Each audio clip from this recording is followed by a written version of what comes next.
Welcome to Would I Lie to You, the show where it pays to be economical with the truth. On Lee Mack's team tonight, a comedian who recently filmed a fishing series for BBC Two. Ironically, I never managed to catch it. It's Bob Mortimer. And an entertainer who started her career as a ballet dancer. In fact, she studied it at university, where she gained a tutu. It's Debbie McGee. And on David Mitchell's team tonight, a presenter and former footballer who once went to Coventry for £2 million. That's an expensive taxi. It's Dion Dublin. And a comedian who's 4 feet 11 inches tall. We've always seen eye to eye. It's Lucy Porter. We begin with round one, Home Truths, where our panellists read out a statement from the card in front of them. To make things harder, they've never seen the card before, they've got no idea what they'll be faced with. It's up to the opposing team to sort the fact from the fiction. Now, Debbie is first up. Right, here we go. The police once surrounded my house after I set off an alarm in my bikini bottoms. David's team. Interesting. Interesting location for the alarm. What was the alarm that you set off and how did you set? It was the house alarms. I was actually ironing in the garden with my bikini on, and I had the remote control for the alarms tucked down my bikini. Let me stop you there. I could have sworn you said you were ironing in the garden in your bikini. Yes. It's a classic domestic scene. I love that commitment to ironing. I haven't ironed anything since the late 90s. But very good. We can tell, Lucy. Yeah. When was this, Debbie? Oh, quite a few years ago now. And in your bikini bottoms was the remote control for what? That set off the house alarms. For the burglar alarm? Yes, essentially. so I don't know what you call them. A panic button. Like a panic button, yeah. I think if I was in the garden in a bikini ironing, I'd feel very vulnerable because there's a lot of flesh, isn't there, in the iron? You know how easy the phone rings and you do that? Did you not to be honest, if you're gonna smash the iron into your head, it doesn't matter whether you're wearing a bikini or the uniform of the Chelsea pensioners, you're still gonna get burnt. So what happened when you pressed the alarm? Who was alerted and what did they do? So I didn't know because it doesn't set the alarms off. It just rings the police. And so 15 policemen came round the corner. They shouted, "No, start with the collar, then the sleeves." I never tried it again, so I don't know. How did they react? Did they see the funny side? Yes. No, she wasn't facing them. I'm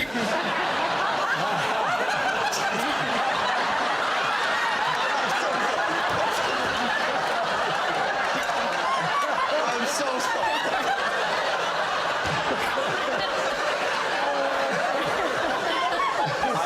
I know that's rude, but I can't quite figure out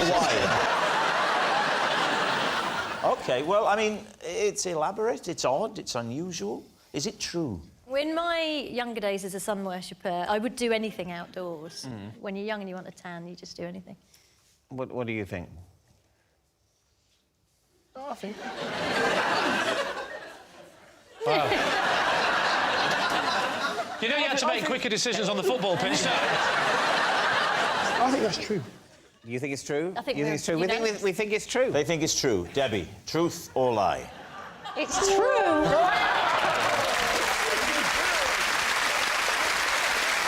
Yes, it's true.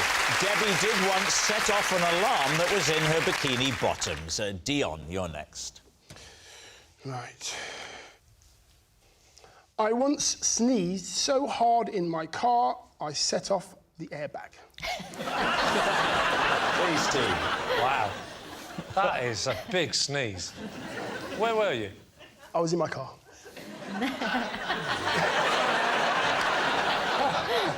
Whereabouts was the car in the country? I was on a motorway.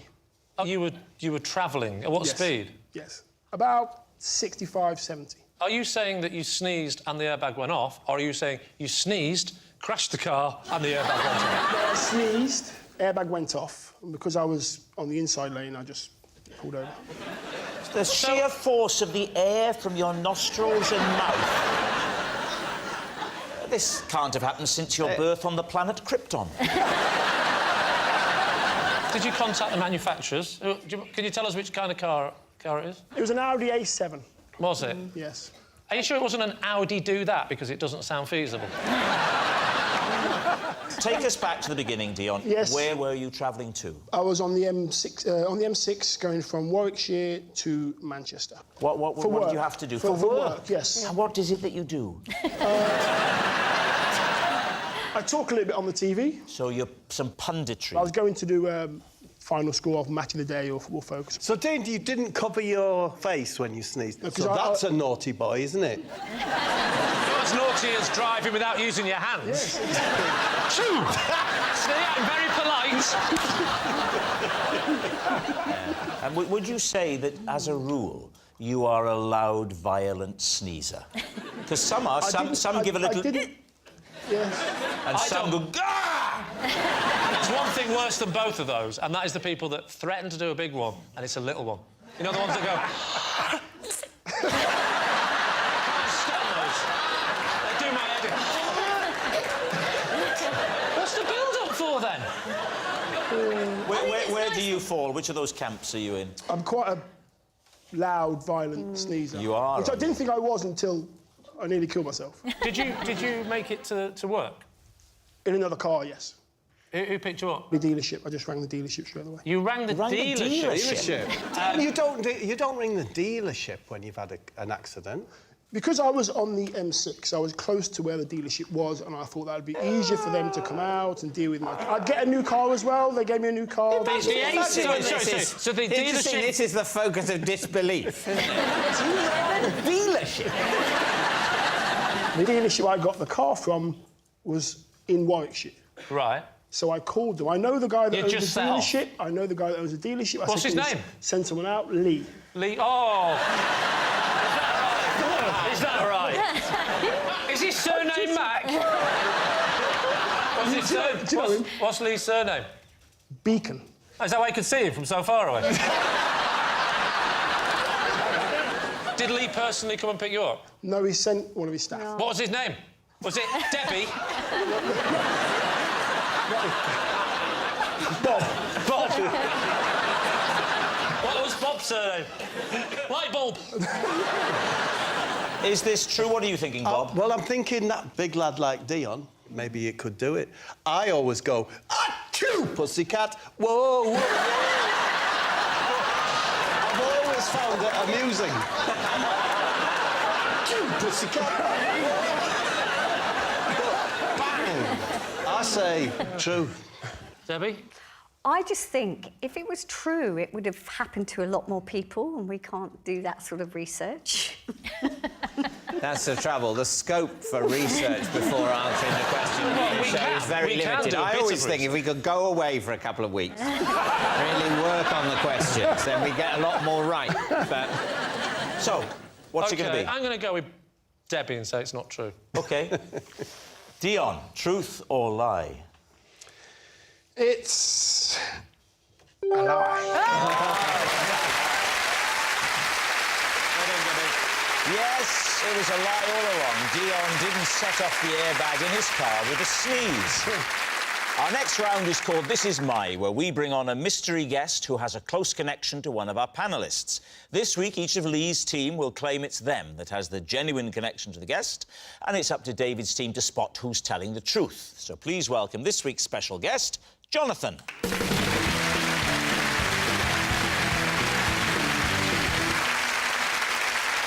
So, Debbie, what is Jonathan to you?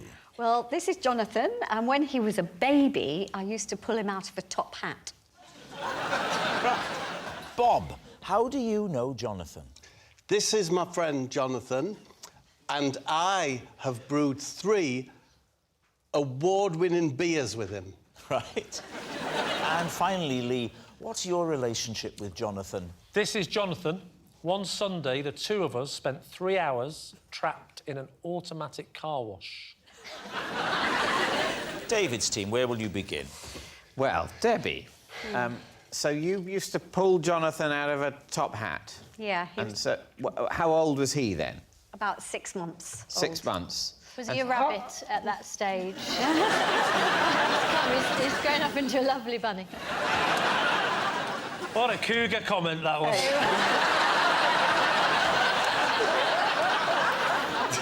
He's going for it, though. Look, he's aflame with desire. Look at him. He's got the right hairstyle to be pulled out of a top hat.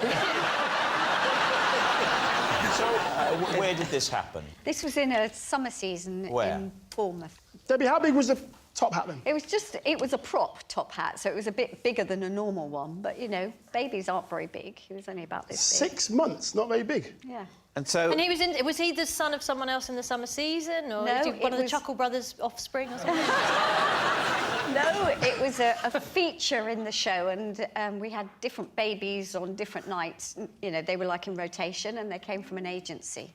So, who would bring Jonathan to the theatre? His mother. His mother? Yeah. And what would happen to him? I mean, I don't want you to give away the magic trick too much, but where was he stowed up to the moment where he's pulled out of the top hat? I can't tell you because I'm a member of the Magic Circle and I can't give That the is a secrets really away. handy thing for this Yeah. game. I like it. Can you come on every week? Well, don't give anything away, Debbie, but talk us through the trick. There was a pretend rabbit, and then Paul would lift this big top hat from underneath and tipped it forward. And that's when I would come over as the assistant and take Jonathan out and say, and here's the rabbit's turned into a real live baby. And the audience And I'd went, be like boo, we hate babies. No, they don't. How long did they have to wait to be revealed?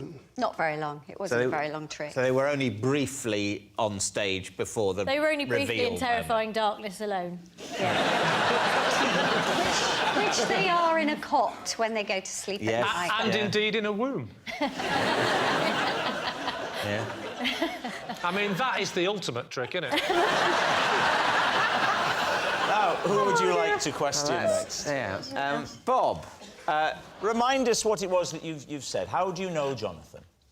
Because I have brewed 3 award-winning beers with Jonathan. What are the names of your award-winning beers? The one that's my favourite is called Kiss the Alderman. That's an IPA. Kiss the Alderman, an IPA, An yes. IPA. Another one was a stout, and it was called Retail Park. Retail Park. And the other one was a lager, and that was called... Not now, madam. It seems funny now. That's why we used it. Madam Lager. Kiss the Alderman, Retail Park. Can I just say, he's written these down, so I hope you can remember them. How long did you two work together for? About 2 years ago, I was in a field, Dion, collecting some mud to go and bury at home in my garden. And along came Jonathan, or J-Keg, as I call him. And he said, I recognise you off the telly, you're that Ray Mears, is what he said. And we got chatting, and he said, do you like beer? I said, I like beer. He said, would you like to brew some beer? How quick! I said, yes, I would, rather urgently, actually. I've run out! And he's got a brewery, JPEG. Yeah. It's a lean-to next to a barn, right next to the field where I was. It's quite big, actually. It might be a lean 3 or a lean. So I went in this marvellous little brewery that I'm imagining, and we mashed. Well, part of the process is mashing. Right. You put a load of water in the cylinder, and you have to stir the malt barley. Yeah. And I did that bit of it. And I thought, I adore this. Is there any way that I could see this process through, and we could call this beer Kiss the Alderman? What is the Alderman? He's an unelected council official. Say, for example, let's focus in on Bolton. So if Bolton had a large Chinese community, but there was no representatives, councillors, they would say, would you like to informally nominate one of your Chinese community, and they will become an alderman, and they will sit on the council and be able to represent. Right. No, that makes sense. So we've definitely covered what happens to the Chinese community in Bolton. However, back to the beer story. Yeah, so and that was Christy Alderman. So we brewed 1,000 litres, bottled it, and it was the top beer in the Kent Craft Ale Society. Can I ask, my husband is a brewer, what hops did you use? Citrus hops. One of them's called something, and the other one likewise is named as well. I mean, this all checks out. You know what? The thing that is the hipster brewing beard. If you were to say to me, draw a brewer, that's what I'd draw. That's what you draw now. It's very interesting, actually. Now. Whereas, Wow, really? whereas if someone asked you to draw a brewer 30 years ago, you'd draw someone very different, wouldn't you? I'd draw you.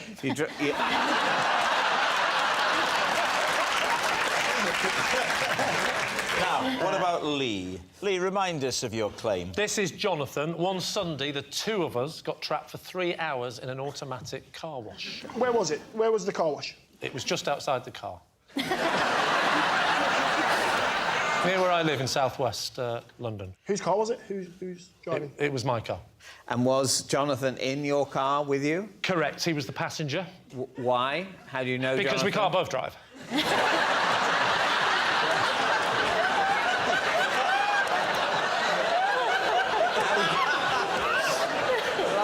How do you know Jonathan? I know Jonathan because we're in the same football team.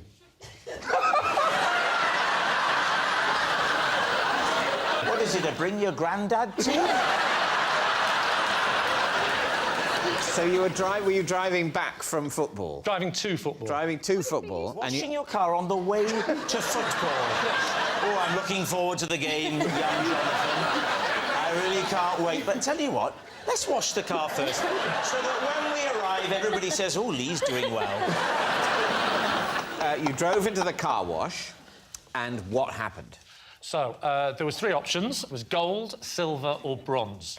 And obviously, being from the north of England, I was looking for a lesser metal than all 3. But it stopped at bronze. So I went in and I said, can I have a car wash? And he gave me the token, and I went back out and I Was it a token? Sometimes it's a code these days. All right, then, what he said was, the token is where the squirrel likes to hide.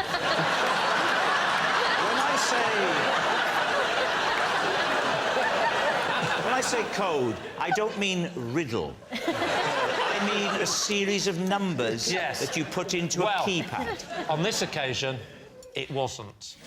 You put the token in the slot. Yes. You advance into the car wash. The weird things start going. Yeah, so the big brush at the front that goes over your bonnet, that came towards us. Yeah.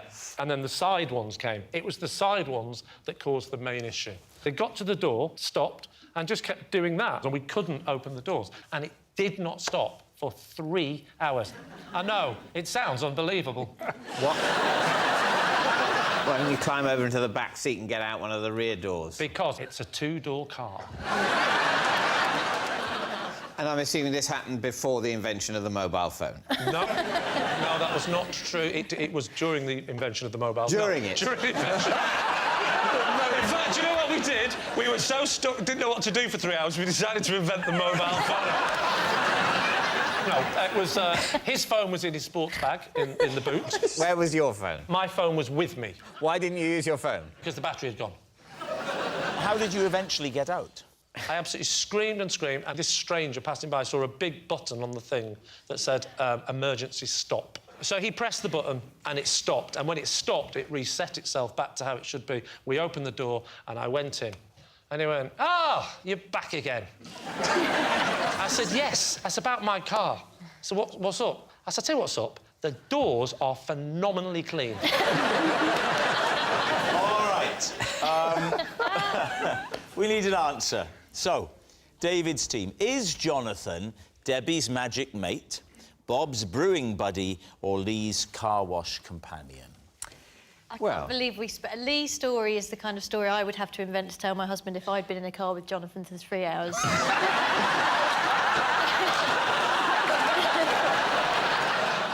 Jonathan looks like a hipster brewer to me. What do you think? I think it's Bob. I think they're mates and they've done some brewing together, yeah. Yeah, OK, You think Bob met him in a field while collecting mud?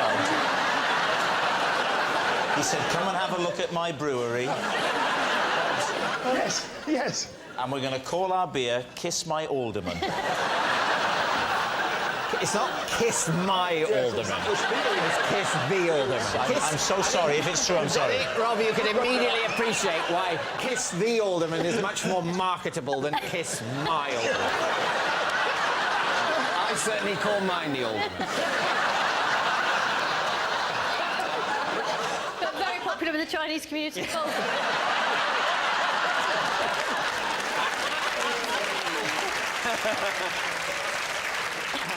So, David, what are you going to say? I think my team thinks it's Bob. Yeah, but let's go. OK, you're going to say Bob. OK. Jonathan, would you please reveal your true identity? I'm Jonathan, and I brew beer with Bob. Yes, Jonathan is Bob's brewing buddy. Thank you very much, Jonathan. Which brings us to our final round, quickfire lies, and we start with... It's Bob. Sorry? It's you, Bob. It's apple pie tonight.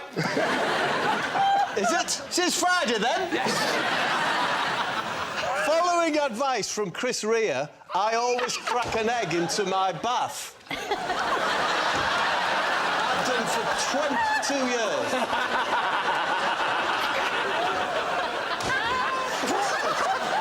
We should say, for any of the younger viewers, some of my fans, who Chris Rea was a very popular singer. When did Chris Rea give you this advice, and in what context? I was making a single for Middlesbrough Football Club's FA Cup appearance called Let's Dance, which I did with Chris Rea. And after we'd completed the recording, he popped me into the bath, and there was an egg. It's an egg in it. He popped you into the bath. He said, it's been a long day, you must be very tired. Yeah.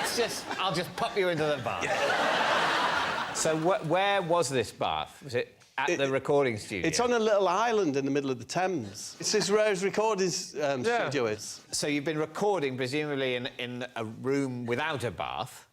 Absolutely, yeah. And then you finish the recording, everyone's very happy with the track. Yep. And he says, Bob, you look tired. Maybe your joints are aching. This way. No, it's not exactly like that. It says, that's it, Bob, I think we've got that leg. That's your bedroom, that's your bath. I've popped an egg in there for you. Is it Geordie? Yeah. He's like where I'm from, Middlesbrough. Right. But he's much more Middlesbrough than me, like.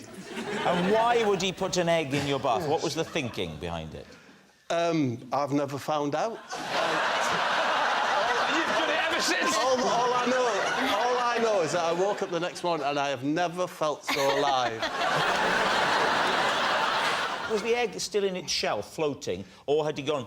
No, the white had dissipated. Does that work? Yeah. It's fabulous. It's fabulous. It's non-greasy, which is a boon, isn't it?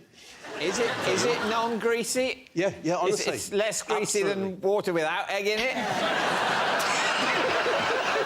Do you have to mix it up, or do you just crack it and let it float? Do you know what? You get in the bath, even in the bath where I am now, and you get in and you really don't want to burst the yolk. So the white goes, but the yolk's there, and you move like that, and you try and get it to come towards like that. And I don't know why, but you just do. Have you ever had it get in your mouth? You get it there like that. And then you get the yolk, and I use it for hair conditioner. Really? I don't know how much hair, but to condition the hair on my skin. So, going back to the original occasion, Chris Rea had already run you a bath. Yes. I forgot about that detail.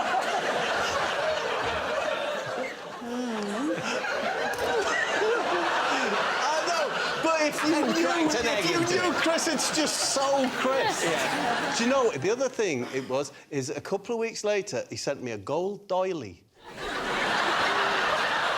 Right. To dry yourself off. What's up? I'm just saying, these things are just so Chris. Do we think that the way Bob describes what happened to the egg white, is that... He says it just dissipates. Is that If your bath plausible? is hot, then you're going to have a poached white. I'd have thought the white would turn white. And Well, there'd be bits of white. How hot is your bath? Your bath is hot enough that an egg could poach Well, I in don't it. know. Your claim is that it dissipates. I'm asking my team whether we believe that it would dissipate. Because if, for example, at the temperature of bath, say 39 degrees Celsius, the white would turn opaque, then your story doesn't check out. Agreed. Yeah, Absolutely agreed. I think... What do you think, David? I think it's fair to say that if anyone else had made this allegation about Chris Rea and an egg in their bath, we wouldn't be giving it a moment's consideration. Somehow, coming from Bob, it might be true. It's true. I think... You think it's... I think it's true, because he's been about a bit, Bob. No. I think the white would poach. Yeah, Yeah, I think the egg is the the important chemical part. analysis of the behaviour of the albumin. David, honestly, one thing, please don't base it on the albumin whitening. It does not happen. It does not. I can't have a bath at 80+ degrees. Is that the temperature at which an egg white will 80 it'll start at about 80, yeah. Honestly, please don't base it on that. What should I base it on, Bob? George... What are you going to say? Instinctively, I believe it. We're going to go true. You're saying true. OK, so, Bob, Chris Rea, eggs, baths, is it the truth or is it a lie? This is awful. I was telling a lie.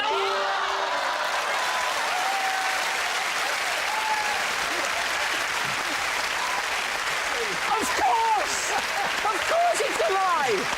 He said Chris Rea put an egg in his bath! Of course it's a lie! It's obviously a lie! Who could possibly believe that? It'd be more likely that someone was stuck in a car wash for 3 hours. Yes, it's a lie. Bob doesn't crack an egg into his bath following advice from Chris Rea. And that noise signals time is up. It's the end of the show. I can reveal that it's a draw. Thanks for watching. We'll see you next time. Good night.